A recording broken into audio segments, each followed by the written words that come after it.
JuJu Watkins falls short as Caitlin Clark dominates star power duel thanks to a major edge. During the game against the California Baptist Lancers, JuJu Watkins had her 16th NCAA game with 30-plus points, and the only player to have more through her sophomore year was Caitlin Clark.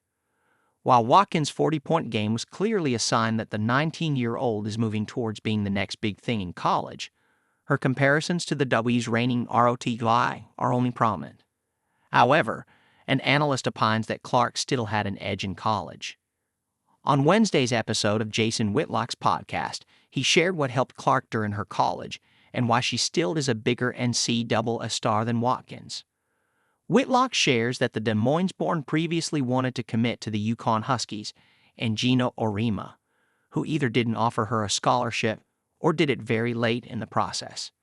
And this proved to be a blessing in disguise. She committed to Iowa.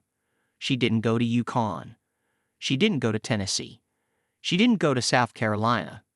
She didn't go to Stanford. She didn't go to one of the powerhouse schools with a huge brand and some megastar coach.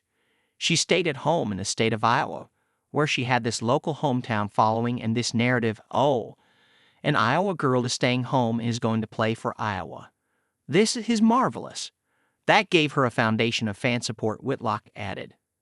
While JuJu Watkins grew up and continued in her hometown too, Los Angeles, Whitlock believes it is just the wrong state. Why? Because of all the superstars the city already has. They have everything to distract you in Los Angeles, he says, noting that the USC drew 4,000 fans compared to Notre Dame's 8,000. This closer-to-home factor for Iowa, with not much existing star power, proved to be a plus for Clark, according to the columnist. Caitlin had already made a name as a high school athlete with her 60-point games and Des Moines Register All-Iowa Athlete of the Year honors. By senior year, she averaged 33.4 points, 8 rebounds, and 4 assists, leading the state in scoring for a second time. So given her first-of-a-kind established status, Whitlock believes her staying in the home state only boosted the local support for the star guard, while also keeping her away from being in the shadows of coaches like Dawn Staley and Gino Auriemma, who were already star powers. People in Iowa bought into, hey, one of the most talented athletes that Iowa has ever produced is actually staying home and we are going to support her, he adds. Born in Des Moines, Iowa, the 22-year-old committed to the Iowa Hawkeyes in 2020 and stayed with them for 4 years till 2024. In that time, she eclipsed a number of records, the most prominent being ending as the all-time leading men's and women's basketball scorer. And in the meantime, she'd amassed a huge fan following which was reflected in her journey of the Hawkeyes to 2 consecutive NCAA finals. A part of the reason for Caitlin to remain in Iowa and supposedly failing to make it to UConn is credited to the Indiana Fever star's fierce personality on court by the columnist. Why didn't Gino Auriemma recruit Caitlin Clark, according to Whitlock?